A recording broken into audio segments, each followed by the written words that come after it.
네, 제25차 원내대책회의를 시작하겠습니다. 박찬대 원내대표의 발언 있겠습니다.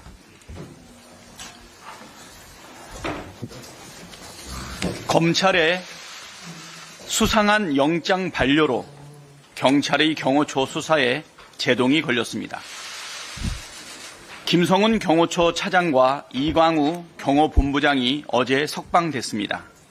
검찰이 김성훈 차장에 대한 경찰의 구속영장 청구를 반려했기 때문입니다.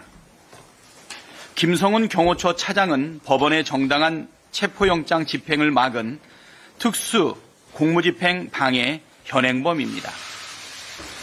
윤석열이 체포 직전 경호처 부장단 오찬에서 총을 쏠 수는 없냐고 묻자 네 알겠습니다 라고 대답한 인물이 바로 김성훈입니다. 12.3 내란에 관여한 정황 증거도 속속 드러나고 있습니다. 수사가 본격화되자 대통령실 비아폰 서버 관리자에게 방첩사령관, 수방사령관, 특전사령관 등의 통화 기록을 지우라고 지시했다는 보도도 나왔습니다. 김성훈 차장이 안가 CCTV를 지우라고 지시했다는 진술도 나왔습니다. 이광우 경호본부장 역시 2차 체포영장 집행을 앞두고 389경 권총 20정과 공포탄 190발을 관저 상황실로 옮기라고 지시한 것으로 알려졌습니다.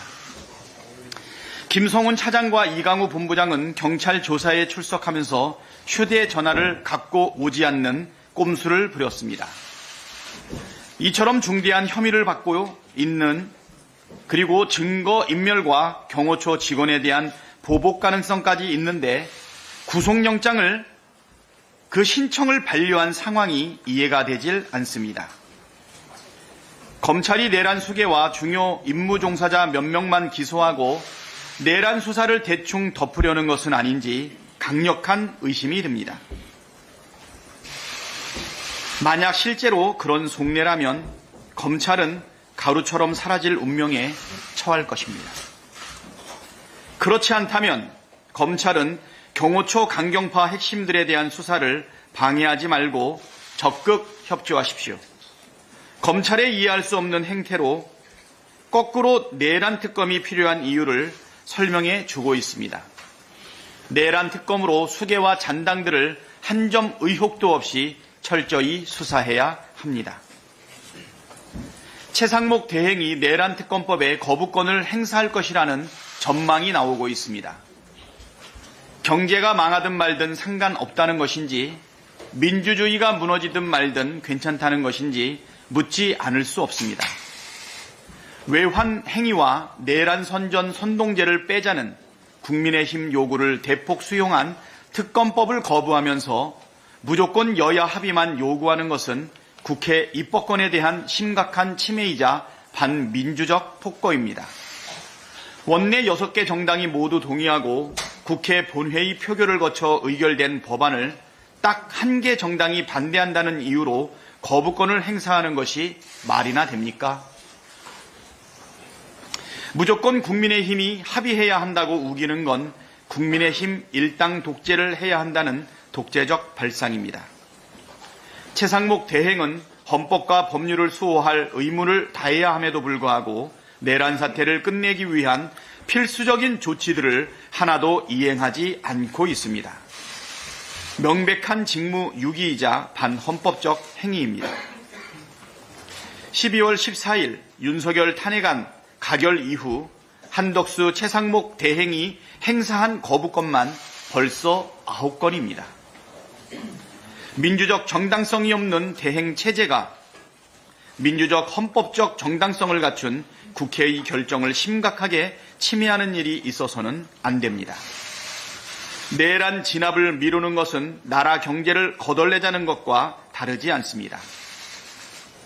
한국은행은 12.3 비상계엄 여파로 올해 경제 성장률이 약 0.2%포인트 낮아질 것으로 추정했습니다. 12.3 비상계엄 때문에 실질 GDP 4조 5,840억 원이 날아갔다는 얘기입니다. 지난해 4분기와 올해 연간 성장률 전망치 하향 조정을 고려하면 GDP 감소분이 무려 6조 3,010억 원에 달합니다.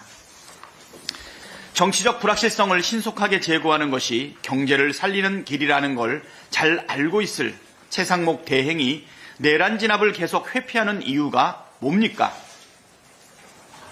최상목 대행은 헌법과 법률에 따라 마흔여 헌법재판관 임명, 상설특검 후보자 추천 의뢰, 내란특검 공포를 즉시 이행하십시오. 이것이 윤석열의 내란 대행이라는 오명을 벗는 유일한 길이고 경제의 위기를 극복하는 길입니다. 네, 다음은 진성준 정책위 의장의 발언입니다.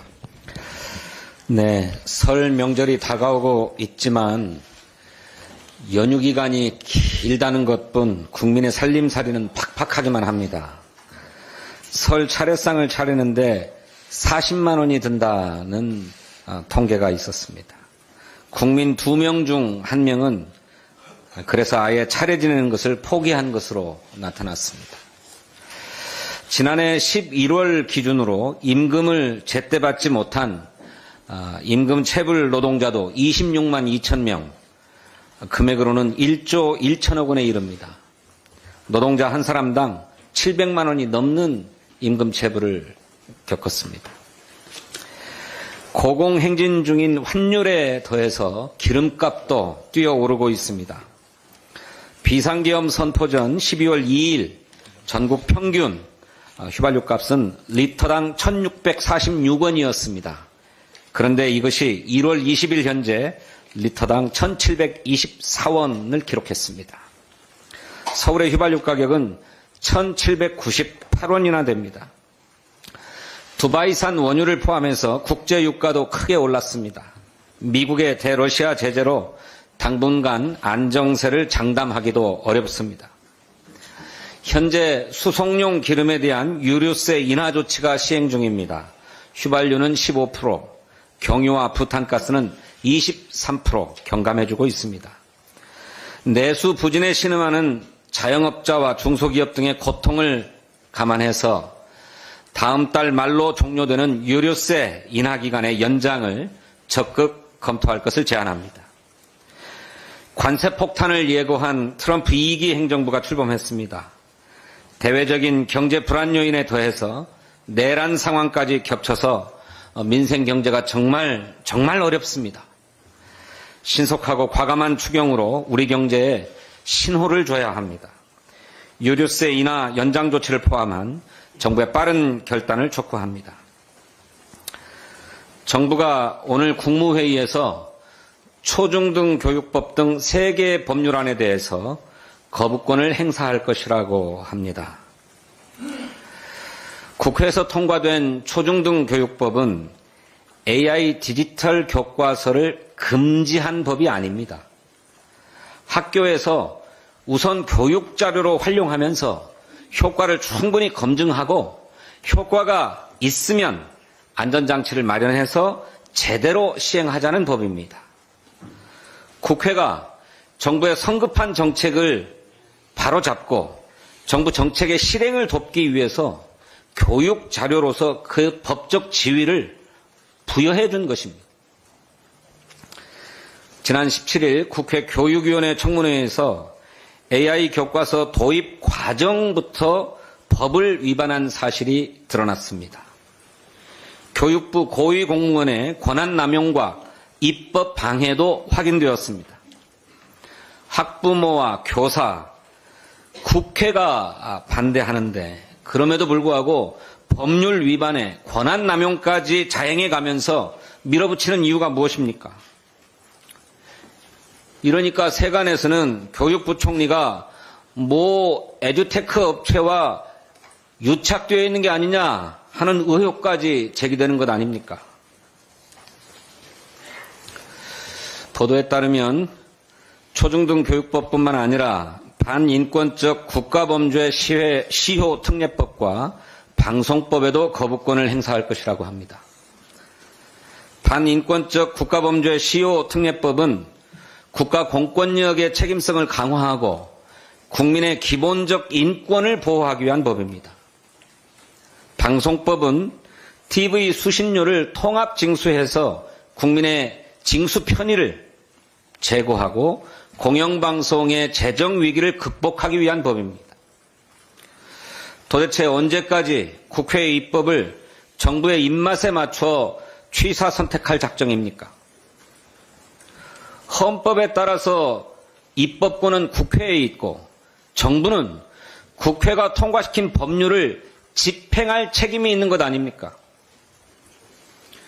국회의 정당한 입법을 거부할 행정부의 권한은 없습니다.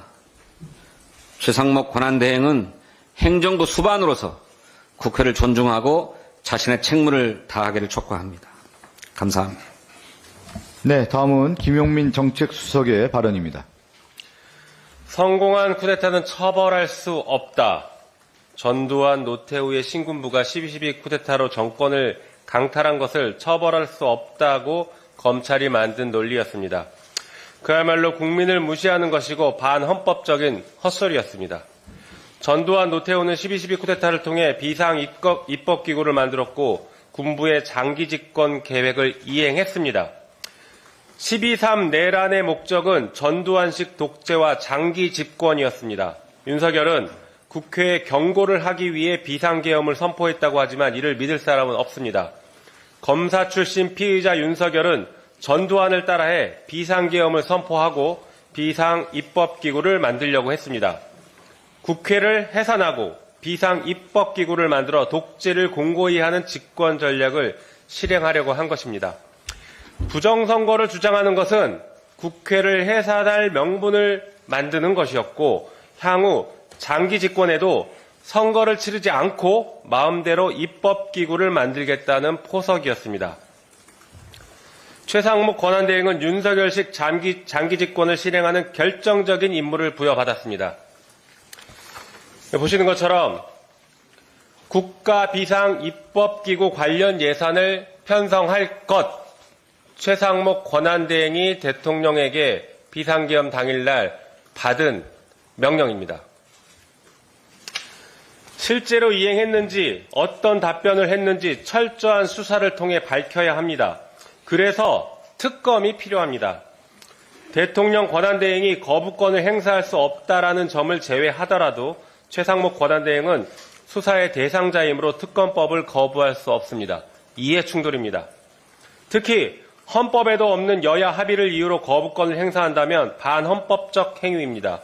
반드시 책임을 물을 것입니다. 당장 못하면 책임을 물을 때까지 추적해서 책임을 지울 것입니다.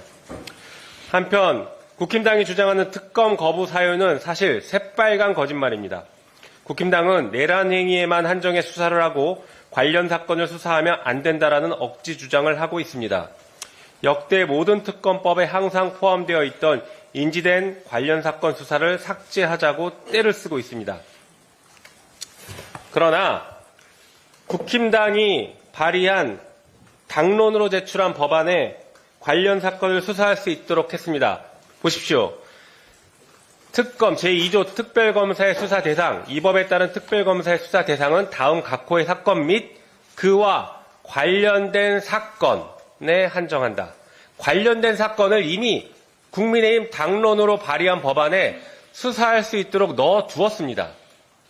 그런데 이제 와서 관련된 인지사건 때문에 특검법을 거부하겠다? 관련된 인지사건이 여기서 말하는 그 관련 사건입니다. 여기서 말하는 관련된 사건을 특별검사가 인지하면 수사할 수 있는 것이고 인지하지 않으면 수사하지 않는다라는 당연한 것을 해놓은 것입니다. 만약에 관련된 인지사건을 도저히 하면 안 된다라고 했으면 국민의힘 당론 발의할 때 이 문구를 뺐어야죠. 관련된 사건을 수사할 수 있도록 한 문구를 뺐어야 합니다. 하지만 국민의힘도 관련된 사건의 수사성이 필요하다고 인정했기 때문에 여기에 명확하게 문구를 넣어둔 것입니다. 국민의힘의 이런 주장이 너무나도 황당합니다. 결국에 국민의힘당은 시간 끌기로 특검 무력화를 시도하는 것입니다. 최상목 권한대행이 내란 대행이 아니라면 오늘 즉시 특검법을 공포하기 바랍니다. 구속 피의자 윤석열이 오늘 헌법재판소에 출석한다고 합니다. 그 이유는 명백합니다. 재판을 지연하고 폭도들을 자극해 헌재에 대한 폭동을 유도하려고 하는 것 같습니다. 나아가 본인의 입으로 직접 비상계엄의 목적이 장기 집권이 아니라 국회 경고라고 거짓말을 하려고 하는 것입니다. 국민도 헌법재판소도 속지 않을 것입니다. 이상입니다. 다음은 이정문 정책위 부의장의 발언이 있겠습니다. 한국은행 금융통화위원회는 지난주 기준금리를 동결했습니다. 내란 사태로 급등한 원달러 환율의 안정화를 위한 결정이었습니다. 이창용 총재는 현재 환율은 우리나라의 경제 펀더멘털에 비해 훨씬 높은 수준이라고 지적했습니다. 또한 가장 큰 여건 변화로 정치적 리스크 확대를 꼽았습니다. 현재 우리 경제의 최대 리스크는 윤석열입니다. 신속한 탄핵이 우리 경제 회복의 첫걸음입니다. 한국은행은 어제 2025년도 우리나라의 경제 성장률이 1.6에서 1.7% 수준에 그칠 것으로 전망했습니다. 지난 11월 1.9% 전망치에서 하향 조정될 것으로 판단한 것입니다. 성장률 하락의 충격은 정치적 불확실성 해소 시기에 따라 달라질 수 있습니다. 신속한 탄핵 절차 종결로 충격이 사라지면 실물 경제에 미치는 영향도 줄어들 것입니다.